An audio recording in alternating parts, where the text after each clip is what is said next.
I'm coming. More than 2 years ago, when we were finishing Last of Us Part 2, and we were working on those flashbacks within that scene for the first game, we got excited with the idea of like, oh man, what if we made The Last of Us Part 1 to look as good, if not better, than what we have done with Last of Us Part 2, which we really pushed the boundaries of like what we could do from gameplay and a graphical standpoint, and felt like if we do that, we could actually come even closer to our original vision of what the first game would have been had we not been constrained by technology.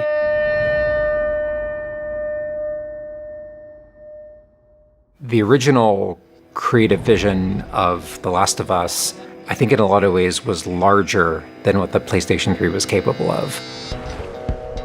The tech of the PS5, it's like an open box of tools and goodies that we can play from and draw from.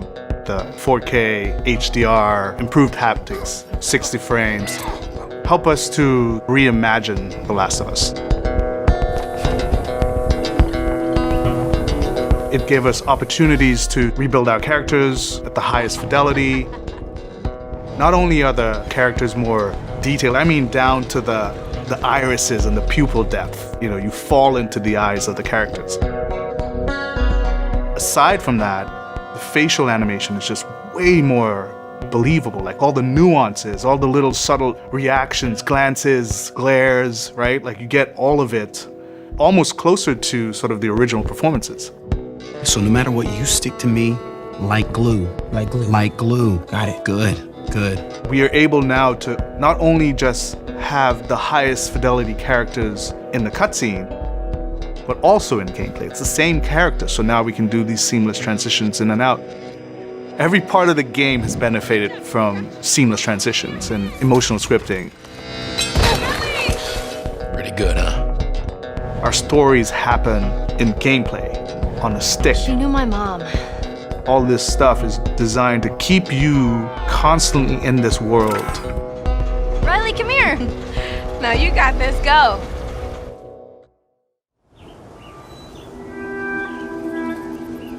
One of the things that the PlayStation 5 is really enabling is that we're able to have a density of physics objects in a scene that we could never do before. Like, this has always been the dream, is to have this number of bumpables, chippables, breakables, destructible objects in a scene. It just makes the world feel rich, makes it feel lived in. Materials can have the properties that you'd expect. The turret truck in Pittsburgh, when it's firing at you and it's just ripping apart the concrete and sending objects flying left and right. Seeing things break, like there's fear, there's a real fear that it invokes. And it's giving us a much more dynamic range of gameplay to play with. Surround him! Our AI tech has just increased incredibly. What we were building the basis off of was The Last of Us Part 2's AI. And it has sophisticated systems for things like the fundamental knowledge model of how these NPCs perceive and understand what the player is much more sophisticated. Now how the enemies are communicating with each other, how they're chasing you, how they're flanking you, how intense that fight feels, it's so much more rewarding coming out of it from the other side.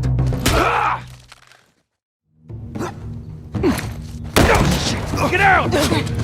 One of the other big AI improvements is the buddies. The buddies technology that we developed for The Last of Us Part 2 has this very sophisticated understanding of like, okay, this is where the enemies can see their exposure.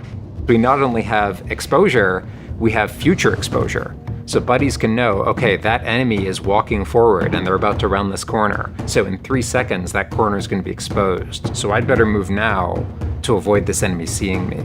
This really lets the buddies make very complex decisions and maintain that feeling of stealth much more believably.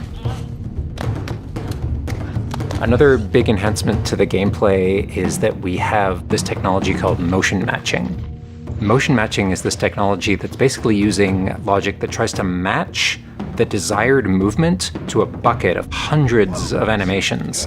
A mocapped actor has gone in and run this whole gauntlet of movements to get a really full set of all the different ways a person can move. And then it's basically every frame trying to find the best matching animation that fits the path of where the character is going to go. And this motion model just gives this really seamless sense of transition. The player's movement is just a lot cleaner. It's this really smooth, organic movement through the space.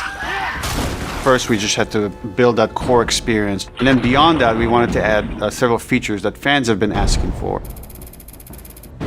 For example, we now have a permadeath mode. Along that, we've added a brand new speedrun mode, so players can time themselves. There's a whole community of gamers that just want to see how fast they can play through this game. Beyond that, we added a bunch more of unlockables. So there's all these different outfits for Ellie and Joel that people can unlock. A model viewer mode, so people can really appreciate the details. We added award-winning accessibility features. Every single accessibility option that we offer, that's a barrier removed for someone. As she surveys the apartment, her eyes wander to Joel. She steps past the couch. He wears the wristwatch Sarah gifted him, which now has a cracked face. To my knowledge, this is the first PlayStation game that has audio description built into the game, built into the cinematics. Now it's nighttime. Joel stirs in his sleep. And that's really the way we've tried to push the frontier of accessibility on this game.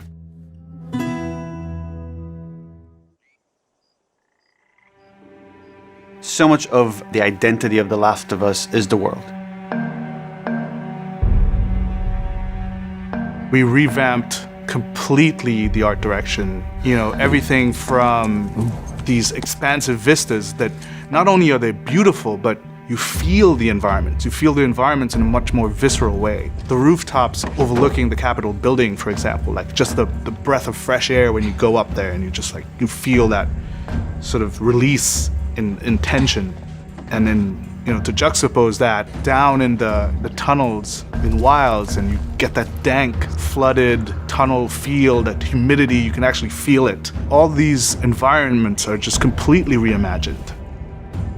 Now we got our engine on the PS5, those haptics, the 3D audio, the fast loading. It really creates a much more immersive, and because of that, much more emotional experience. One of the things I absolutely love with the 3D audio in The Last of Us Part 1 is being able to hear an enemy before they sneak up on you. And trying to do a stalker fight with the 3D audio is just so much fun. You're hearing them skitter around in a different room, and you're hearing them trying to get it behind you.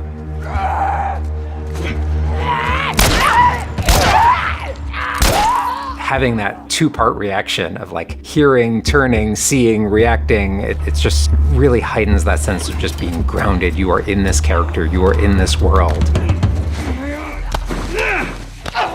Now, with the PlayStation 5, the amount of control that developers have over the Dualsense, it's really, really cool. All the guns in the game have a variable amount of resistance on the triggers when you aim them. The way it works with the bow is that at the very beginning, when they're starting to draw the bow, there's a little bit of resistance.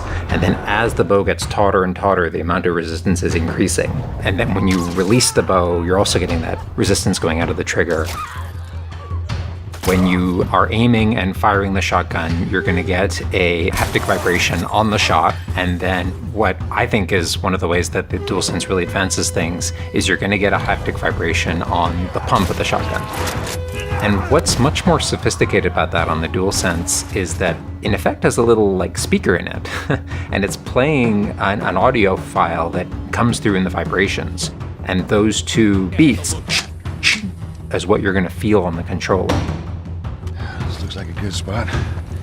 This also ties in to the new workbench animations. So if you're seeing Joel taking apart a gun or screwing something in or putting a new stock on a gun, that moment where he's jamming that on, you're going to get that haptic feedback on that.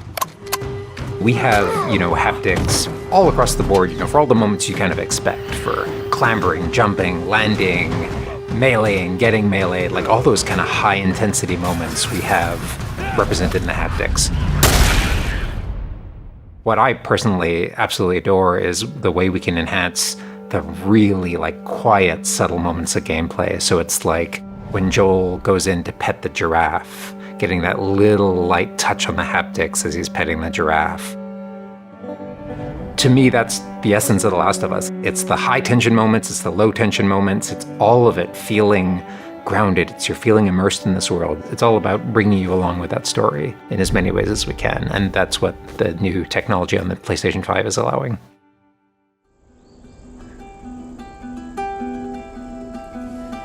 So is that everything you hoped for? Jury's still out. There's something special about that core experience of playing as Joel and Ellie on this journey. Then to take that experience and really honor it and keep the authenticity of it, but elevate it in every way possible, whether it's pipeline, whether it's art direction, whether it's a technology, everything that allows us to make that experience better. Not different, extremely better. That's why, to me, this is the definitive way to play The Last of Us.